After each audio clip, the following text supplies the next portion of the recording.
Продолжи судењето за случајот онкологија со сведочење на сопруг на сега почината пациентка која се лекувала на онкологија.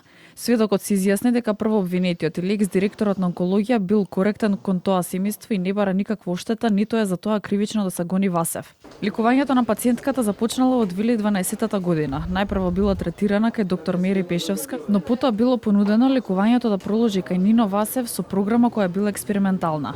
Пациентката на почеток ја чувствувала самата терапија и ефектот, како и тоа дека на самиот почеток било кажано дека нема да ѝ падне косата и така и било. Но по одреден период велела како да не ја чувствува терапијата. По неколку месеци по лекувањето, наградите се појави рана. Докторот предложи да биде преврзана. Кога отидовме на преврска, сестрата случајно ја закачи со прстенот и се отвори раната и постепено се прошируваше. Доктор Васев се трудеше и превземаше се што можеше околу нас. Одбраната на прво обвинетиот Нино Васев за сведоците на обвинителството вели дека е голема бројка на сведоци кои не можеле да кажат ништо конкретно за ова кривично дело. Еве денешниот сведок кажа све најубаво за доктор Васев. Меѓутоа, тој не сакајќи користи термини кои што одма другата страна ги злоупотребува.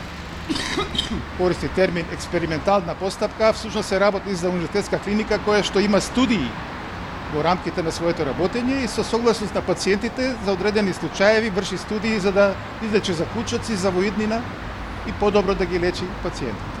Што ќе биде, како ќе биде, не знам, меѓутоа 41 сведок, тоа ви е веќе до крај на годината, само со непотребни, сувишни сведоци кои што не можат ништо да кажат за битието на кривичното дело. Според обвинението, Нино Васев, Симонида Црвенкова и Драган Јакимовски се товарат за тешки дела против здравјето на луѓето и несовесно лекување.